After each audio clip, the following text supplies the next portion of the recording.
অঞ্জনা দেবীর পরিবারে তার ছোট যা রাধিকা দেবী, দেওর জয়বাবু, দেওরের ছেলে শুভ এবং মেয়ে দিয়া ও তার নিজের মেয়ে মায়া সবাই একসঙ্গে বসবাস করত। অঞ্জনা দেবী পরিবারের বড় হওয়ার কারণে তিনি সবাইকে নিজের শাসনের মধ্যে রাখার চেষ্টা করতেন। পরিবারে সবসময় সবকিছুতে একটা নিয়ম বেঁধে দিয়েছিলেন, বিশেষ করে খাবার জন্য। তার নিয়ম অনুযায়ী বাড়িতে প্রত্যেক দিন সবুজ সবজি রান্না এবং খাওয়া হতো। সবুজ সবজি আমাদের সবারই খাওয়া উচিত, তবে যদি সেটা প্রত্যেক দিনের একমাত্র রুটিন হয়ে দাঁড়ায় তখন কার আর সেই রুটিন ফলো করতে ভালো লাগে?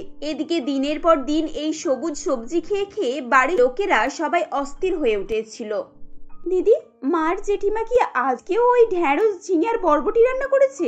আমরা কি একটা দিনও ভালো খাবার খেতে পাবো না? আর বলিস না, এসব খেয়ে খেয়ে আমার যেন খাবারের প্রতি একটা অরুচি চলে এসেছে। খাবারের কথা শুনলেই আমার না আর খেতে ইচ্ছা হয় না। খিদেও কমে গেছে, এখন তো মনে হয় শুধু জল খেয়েই ঘুমিয়ে পড়ি। বাবা, তুমি কি করে সারা জীবনে এরকম সবজি খেয়ে কাটিয়েছো বলো তো? আর আমাদের ভাগ্যটা দেখো, পৃথিবীতে এত রকমের সবজি আছে, কত রকমের খাবার আছে, কিন্তু আমাদের বাড়িতে রোজই বরবটি আর ঢেঁড়স আর না হলে ঝিঙে। এটা কোনো খাবার হলো বলো? কত দিন হয়ে গেল একটা বিয়ে বাড়িও পড়েনি। বেশি একটা বিয়ে বাড়ি পড়বে, খুব মজা করে সবাই মিলে খাওয়া হবে। মাংস, পোলাও, লুচি, মিষ্টি, আহা, ভেবেই মুখে জল চলে আসছে। কেন শুধু শুধু এসব মনে করাচ্ছিস বলতো? এক্ষুনি দেখবি সবজি নিয়ে মা আর কাকিমা হাজির হয়ে যাবে, তখন আর খেতেও ভালো লাগবে না। ঠিক এমনই সময় অঞ্জনা দেবী এবং তার ছোট যা রাধিকা দেবী রুটি সবজি নিয়ে এসে উপস্থিত হয়। মা, আজকেও কি ঢেঁড়স রান্না করেছো? রোজ রোজ তোমরা কেন এরকম সবজি রান্না করো বলো তো? আরে পাগল নাকি, রোজ রোজ কেন একই সবজি রান্না করতে যাবো বলতো? এই তো কালকে ঢেঁড়স করেছিলাম, আজকে অন্য সবজি করেছি। কি সবজি হয়েছে কাকিমা? দাও দাও, আমি তাড়াতাড়ি একটু খেয়ে নিই আগে, আমার না অনেক খিদে পেয়েছে। এই নে, আজকে পটলের তরকারি হয়েছে। কি, পটল? আচ্ছা কাকিমা, তোমরা জানো না আমি পটল পছন্দ করি না। তোমরা কি আর সবজি পাও না? এর থেকে তো ভালো হতো একটু আলু ভাজা করে দিতে। কি সব হাবিজাবি রান্না করো কে জানে বাবা।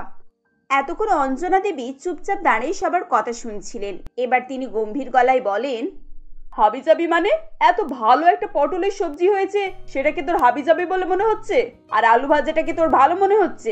একটা আলু ভাজাতে কত তেল ব্যবহার করা হয় জানিস? যত রকমের তেলের জিনিস, মশলার জিনিস, এইসবই তো তোদের ভালো লাগে।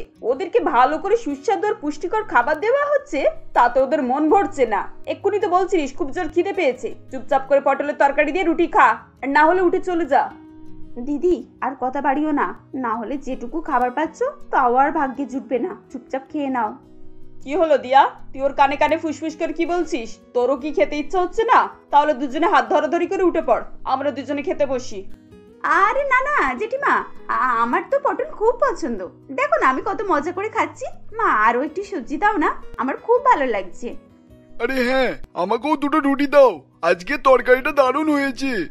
দেখলে তো রাধিকা, আমি তোমায় বলেছিলাম না এই সবজি সবার পছন্দ হবে। তুমি শুধু শুধু বলছিলে কেউ খেতে পারবে না। দেখো তো সবাই ডবল ডবল করে রুটি নিচ্ছে। টেবিলে বসে থাকা সবাই বাধ্য হয়ে খাবার খাচ্ছিল, কিন্তু অঞ্জনা দেবীর মনে হয় যে সবাই খুব খুশি হয়ে মজা করে সেই খাবার খাচ্ছে। এভাবেই দিন কাটতে থাকে। প্রত্যেক দিন এই একই রুটিনে তাদের খাওয়া দাওয়া হতে থাকে। দেখতে দেখতে আরো 6 মাস কেটে যায়। শুভর বিয়ে প্রীতি নামে একটি মেয়ের সাথে হয়। বিয়ের পরের দিন খাবার টেবিলে বসে মায়া বলে, এই দাদা শুনেছিস, আজ বৌদি সবার জন্য রান্না করছে। আমার তো আনন্দের সীমা নেই। যতই যাই হোক, অন্তত আজ একটু আলাদা টেস্টের খাবার পাবো। আমি খবর নিয়ে এসেছি, বৌদি আজকে কোনো রকমের সবুজ সবজি রান্না করছে না, কি সব আমিষ খাবার দাবার রান্না করছে। ওখানে মা আর কাকিমা ছিল বলে আমি বেশিক্ষণ দাঁড়াতে পারিনি, তবে গন্ধ যা পাচ্ছিলাম না, তাতে মনে হচ্ছে বিশাল কিছু একটা হবে। চুপ করো, ওই দেখো মা এখানেই আসছে। কিছুক্ষণ পর প্রীতি সবার জন্য খাবার নিয়ে আসে। খাবারের গন্ধ শুকে জয়বাবু বলেন, বৌমা, আজকে কি রান্না করেছো? পটলের তরকারি না ঢেঁড়স?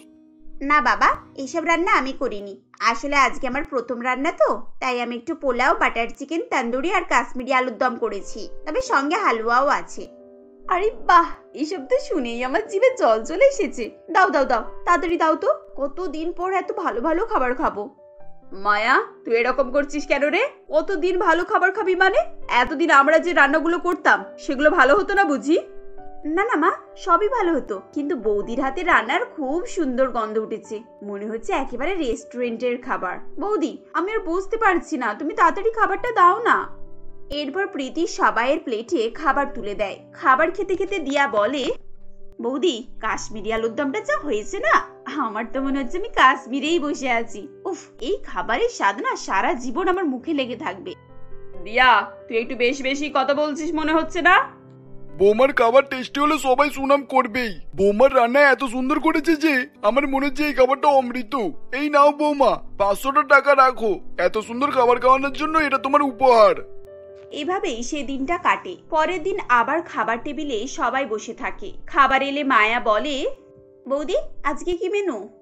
দিদি আজকে তো আমি সবার জন্য ফ্রাইড রাইস করেছি, আর সঙ্গে চিংড়ি মাছের মালাইকারি, একটু চিকেন ফ্রাইও আছে। আরে বাপরে, আমাদের তো দিন ফিরে গেল গো। ভাগ্যে এত ভালো ভালো খাবার জুটবে সে তো আমি স্বপ্নেও দেখিনি। বৌদি তুমি যে এই বাড়িতে এসে কত ভালো কাজ করেছো তুমি নিজেও জানো না। আমাদের সবাইকে তুমি সেই সবুজ সবজি থেকে মুক্তি দিয়েছো। তুমি বলো, তুমি এবার যা চাইবে আমরা সবাই মিলে তোমাকে দেব। কি চাই তোমার বলো? সবাই হাসতে শুরু করে। তখনই অঞ্জনা দেবী বলে, কি ব্যাপার, খাবারের টেবিলে বসে এত হাসাহাসি কিসের হচ্ছে শুনি? আর বৌমা এসব কি রান্না করেছো? রোজ রোজ তুমি এই তেল মশলা যুক্ত খাবার রান্না করবে নাকি? কালকে তোমার প্রথম রান্না ছিল, তাই আমি তোমাকে কিছু বলিনি। তুমি জানো না আমাদের বাড়িতে এসব রান্না হয় না?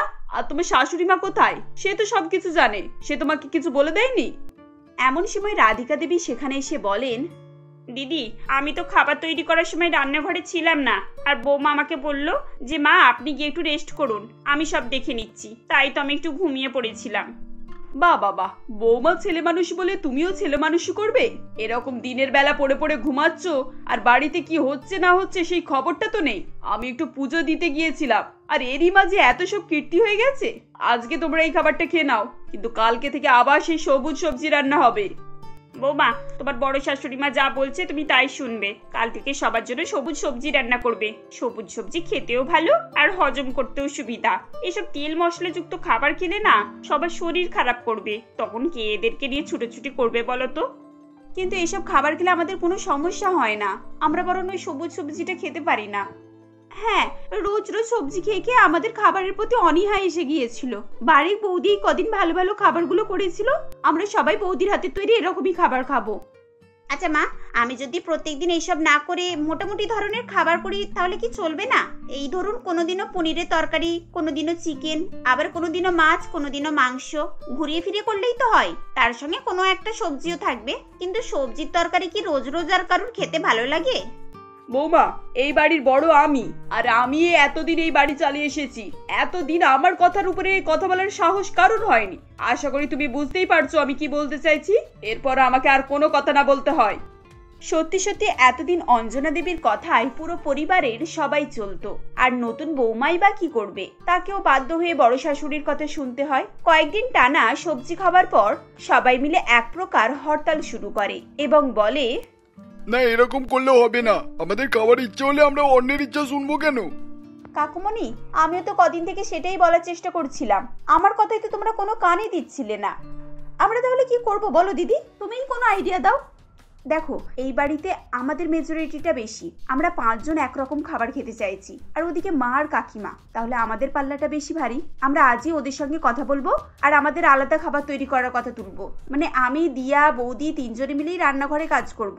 আমরা আমাদের খাবারটা তৈরি করে নেব, আর মা আর কাকিমার জন্য কোনো একটা হালকা সবজি করে দেব। এতে করে আমাদের দাবিটাও থাকবে আর ওদেরটাও থাকবে। কি বলো তোমরা সবাই?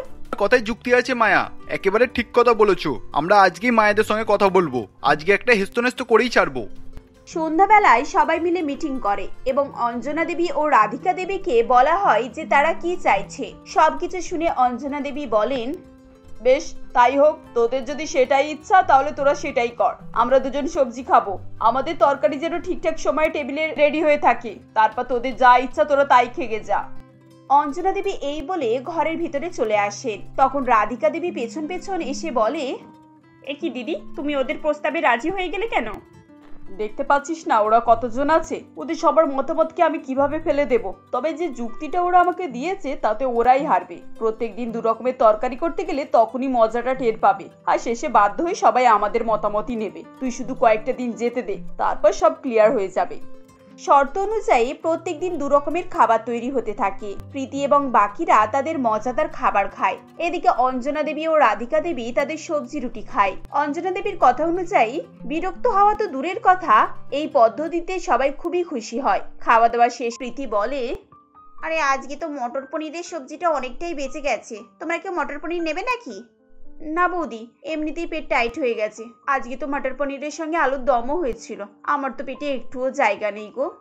বৌদি তুমি সবজিটা ফ্রিজে রেখে দাও, কাল আমি আর দিদি কলেজে টিফিন নিয়ে চলে যাব। আচ্ছা ঠিক আছে, আমি এটাকে ফ্রিজে রেখে দিচ্ছি। এই বলে প্রীতি মটর পনিরের সবজি ফ্রিজে রেখে লাইট অফ করে ঘুমাতে চলে যায়। এদিকে মাঝরাতে অঞ্জনা দেবীর ঘুম ছাড়ে এবং তিনি জল খেতে রান্নাঘরে আসেন। ফ্রিজ খুলে তিনি বলেন, আরে বাহ, ফ্রিজ থেকে তো দারুণ গন্ধ বের হচ্ছে। আজকে এরা যেন কি একটা খাচ্ছিল, খুলে দেখি তো এতে কি আছে। অঞ্জনা দেবী খাবারের জায়গাটা খুলে দেখেন তাতে মটর পনিরের সবজি আছে এবং খুব সুন্দর গন্ধ বেরোচ্ছে। মটর পনিরটা তো দেখে মনে হচ্ছে খুব টেস্টি হয়েছে, আমার তো এখনো খিদে পাচ্ছে, এক কাজ করি একটু খেয়ে দেখি। এই বলে তিনি একটি বাটিতে 1 বাটি সবজি বার করেন এবং সবজিটা খান। খাওয়া হয়ে গেলে বাটি চামচ আবার জায়গায় ঠিকঠাক রেখে দেন। সকালবেলা প্রীতি সবজি গরম করতে গিয়ে দেখে যে সবজি অনেকটা কমে গেছে।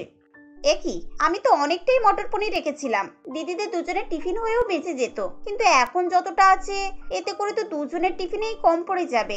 রাতে কি কেউ ঘুম থেকে উঠে মটর পনির খেয়েছে নাকি? কিছুই তো বুঝতে পারছি না। এভাবেই পরপর কয়েকদিন প্রীতি বেঁচে যাওয়া তরকারি ফ্রিজে রাখতো এবং সকালে উঠে দেখতো তরকারি কমে গেছে। কয়েকদিন পর প্রীতি সবাইকে ডেকে বলে, আচ্ছা তোমাদের একটা কথা জিজ্ঞাসা করব, রোজ ঘুমিয়ে যাওয়ার পর তোমরা কি কেউ এসে ফ্রিজ খুলে তরকারি খাও? মানে আমরা তো রাতে সবাই পেট ভরে খাবার খাই, তুমি জোর করলেও আমরা খাই না, তাহলে আমরা আবার রাত্রিবেলা উঠে চুপি চুপি খাবার খেতে যাবো কেন? আচ্ছা বৌদি, তুমি এসব জিজ্ঞাসা করছো কেন? কিছু হয়েছে নাকি? আরে হয়েছে বলেই তো জিজ্ঞাসাটা করছি। দেখো না, আমি প্রত্যেকদিন যে পরিমাণে সবজি বা তরকারি ফ্রিজে রাখি, পরের দিন সকালে উঠে দেখি 1 বাটি করে কমে গেছে। কালকে সন্দেহ হয়েছিল বলেই তো মেপে মেপে 3 বাটি সবজি রেখেছিলাম, আজকে উঠে সেই বাটি মাপছি, দেখি 2 বাটি আছে। এবার বলো সন্দেহ হবে না তো কি? সত্যি তো, ব্যাপারটা তো সন্দেহেরই লাগছে। আচ্ছা, কোনো চোর এসে খেয়ে যাচ্ছে না তো? মায়া, তোর মাথাটা দিনকে দিন মোটা হয়ে যাচ্ছে। চোর শুধু একবারই সবজি খেতে আমাদের বাড়ি আসবে? আচ্ছা ঠিক আছে, আজকে আমরা সকলে মিলে দেখবো রান্নাঘর থেকে তরকারি কিভাবে কমে যায়। কথা মতো সেদিন সবাই রান্নাঘরে লুকিয়ে থাকে। মাঝরাতে চুপি চুপি অঞ্জনা দেবী রান্নাঘরে আসেন এবং তরকারি বার করে খেতে থাকেন। ঠিক এমন সময় শুভ লাইট অন করে এবং অঞ্জনা দেবী ভয় পেয়ে যান আর তার হাত থেকে তরকারির বাটি পড়ে যায়। আমি খাইনি তো তরকারি।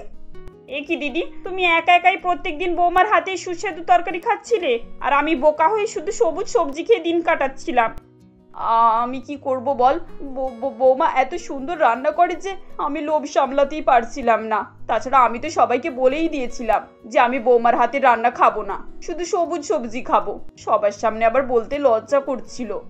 2 জায়ের কীর্তি দেখে সবাই হেসে ফেলে। এরপর থেকে জয়বাবু ঘোষণা করে যে সবার জন্য একই তরকারি রান্না হবে এবং প্রীতি সেই দায়িত্ব নেবে। পরদিন থেকে প্রীতি সবার জন্যই সুস্বাদু খাবার রান্না করে। তার কথা অনুযায়ী প্রত্যেকদিন একটা আমিষ এবং সঙ্গে একটা সবজি, এতে করে সবার স্বাদ আর স্বাস্থ্য দুটোই বজায় থাকবে। এভাবেই তাদের পরিবারের সবার মনে সুখ শান্তি ফিরে আসে। মাখনলাল খুবই পরিশ্রমী ও সৎ ছিল। সে বহুদিন ধরেই মালিনী দেবীর বাড়িতে কাজ করে আসছে।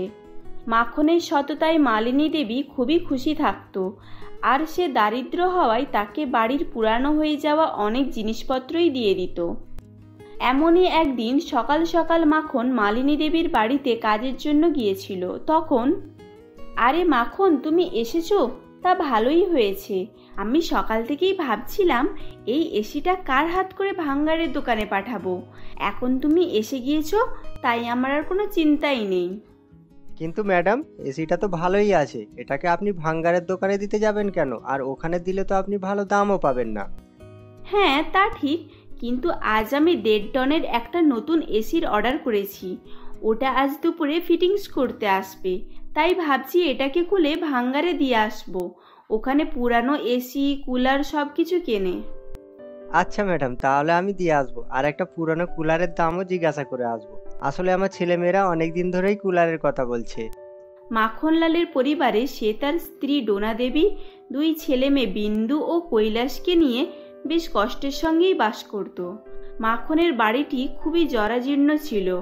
খারাপ বাড়ি হওয়ার কারণে তাদের যেমন শীতকালে বেশি শীত, বর্ষাকালে বৃষ্টির কষ্ট, ঠিক তেমনই গরমকালে অত্যাধিক গরম লাগতো।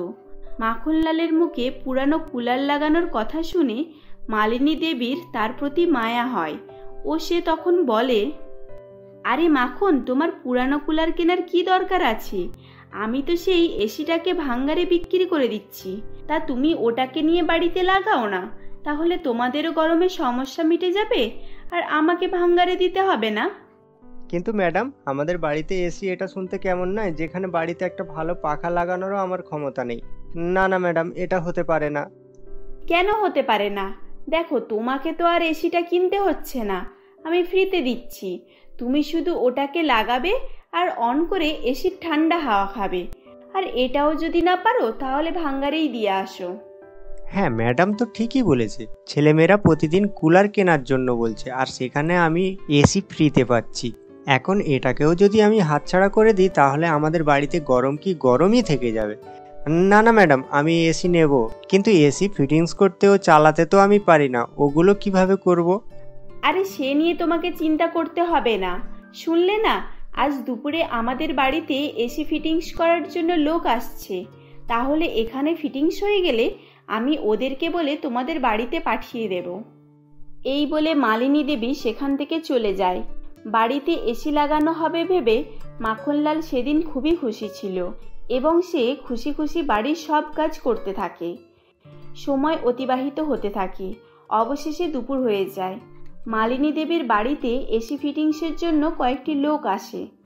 সেখানে এসি লাগানো হয়ে গেলে মালিনী দেবী পুরানো এসিটি দিয়ে তাদেরকে মাখনলালের বাড়িতে পাঠিয়ে দেয়। লোকগুলি মাখনলালের বাড়িতে এসে এসি লাগিয়ে দিয়ে চলে যায়। মাখনলালের ছেলেমেয়েরা বাড়িতে এসি লাগানো হয়েছে দেখে খুবই খুশি হয়ে যায় ও তারা বলে, বাবা তুমি সত্যি খুব ভালো। আমরা গরম থেকে বাঁচতে তোমাকে একটা কুলারের কথা বলেছিলাম, তুমি কিনা শেষে এসি কিনে নিয়ে আসলে। আজ আমরা অনেক খুশি বাবা। হ্যাঁ বাবা, আমার না সারাদিন খুব গরম হতো, আর এই পাখাটা গরমে ঠিকভাবে ঘুরতোও না। এটা দেখে আমার খুব রাগ হতো।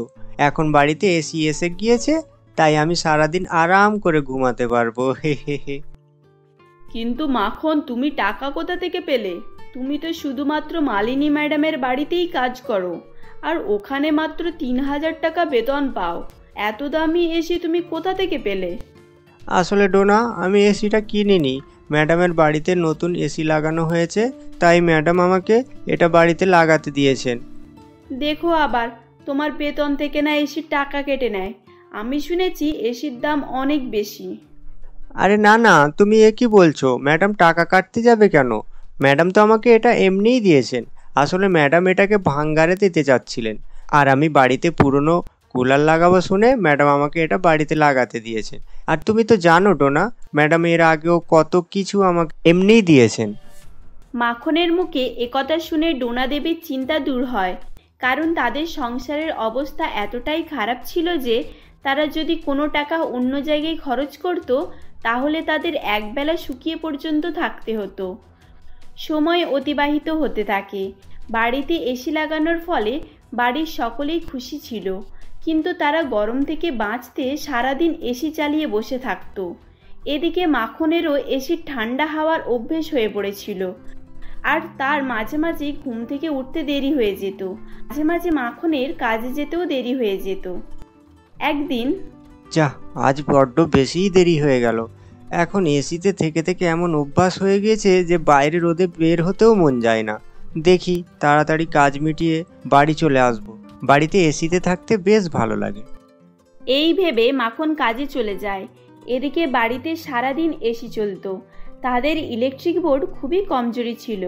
এসি চলার মতো কোনো পাকা ব্যবস্থা ছিল না, তাই সেদিন তাদের বাড়ির ইলেকট্রিক মিটার পুড়ে যায়। রাত্রিবেলা মাখনলাল বাড়িতে ফিরলে সে বাড়িতে অন্ধকার দেখতে পায়। তখন, আরে বিন্দু, কৈলাস, তোরা কোথায় গেলি? এত তাড়াতাড়ি ঘুমিয়ে পড়েছিস? এই তো সবে 8টা বাজে। কই রে, তোরা কোথায় গেলি? এই তো বাবা, আমরা এখানেই আছি। আসলে বাড়িতে কারেন্ট নেই, তাই তুমি আমাদেরকে দেখতে পাওনি। কি, বাড়িতে কারেন্ট নেই মানে? আমি তো গ্রামের সকলের বাড়িতেই কারেন্ট আছে দেখে এলাম। হ্যাঁ, সকলের বাড়িতেই কারেন্ট আছে, শুধু আমাদের বাড়িতেই নেই, কারণ আমাদের মিটার পুড়ে গিয়েছে। আমাদের মিটার বোর্ড পুড়ে গিয়েছে? তুমি কি বলছো? সে তো অনেক ঝামেলা। এখন ইলেকট্রিক অফিসে যোগাযোগ করো, আর সেটাকে সারাতে 5-6 হাজার টাকারও বেশি খরচ হবে যে। তা বললে আর কি হবে বলো? আমরা কি ইচ্ছা করে পুড়িয়েছি? গ্রামের বিনোদ মিস্ত্রি এসে বলল বেশি লোডের এসি চালানোর ফলেই এটা হয়েছে। কিন্তু এখন আমিই বা কি করব? এখন এত টাকা আমি কোথা থেকে পাবো? তুমি তো জানো আমার কাছে কারেন্টের মিটার লাগানোর মতো অত টাকা নেই। তাহলে কি আমাদের এই গরমে না ইলেকট্রিকেই থাকতে হবে? সেটা কিভাবে সম্ভব? তাহলে বরং তুমি এক কাজ করো, আমার এই সোনার ঝুমকো দুটো নিয়ে যাও, আর এটাকে বিক্রি করে ইলেকট্রিক সারাও, না তো এই অত্যাধিক গরমে আমরা সকলেই মারা যাব। ডোনা দেবীর কথা শুনে মাখনলালের মন খারাপ হয়ে যায়, কারণ তাদের বিপদ আপদের ওই এক জোড়া ঝুমকোই ভরসা ছিল, আর আজ এসির পাল্লায় পড়ে সেটিকেও বিক্রি করতে হচ্ছে। পরের দিন মাখনলাল ঝুমকোটি বিক্রি করে টাকা নিয়ে তাদের ইলেকট্রিক সারায়। এরপর বেশ কিছুদিন কেটে যায়। অবশেষে তাদের বাড়িতে ইলেকট্রিক বিল আসে, কিন্তু 3,000 টাকা ইলেকট্রিক বিল এসেছে দেখে মাখনলালের মাথা ঘুরে যায়। ডোনা দেবী তাকে বলে, বিল নিয়ে তুমি চিন্তা করো না মাখন, তুমি বরং এক কাজ করো, তুমি ম্যাডামকে গিয়ে ব্যাপারটা জানাও, আর তোমার মাইনে বাড়ানোর কথা বলো। মালিনী ম্যাডাম খুবই ভালো, দেখবে ম্যাডাম কিছু না কিছু একটা ব্যবস্থা করে দেবেন। হ্যাঁ ডোনা, আমি বরং এটাই করি। আর এছাড়া তো আমাদের কাছে অন্য কোনো উপায়ও নেই। এরপর মাখন মালিনী দেবীর কাছে যায় ও সে বলে, ম্যাডাম, আজ আমি আপনাকে একটা কথা বলতে এসেছি। আসলে জানেন তো বাজার দর কতটা বেড়ে গিয়েছে, তার উপরে বাড়িতে এসি লাগিয়েছি, এখন 3,000 টাকা কারেন্টের বিল এসেছে। তা যদি আপনি স্যারকে বলে আমার মাইনেটা একটু বাড়িয়ে দিতেন তাহলে খুব ভালো হতো। কি মাইনে বাড়াবো? ওই জন্যই গরিবদের কোনো জিনিস দিতে নেই। আমাকে রাহুলের বাবা প্রথমেই মানা করেছিল। এখন এসি দিয়েছি বলে কি এসির বিলও আমাকে দিতে হবে নাকি? না না ম্যাডাম, আমি আসলে সেটা বলিনি।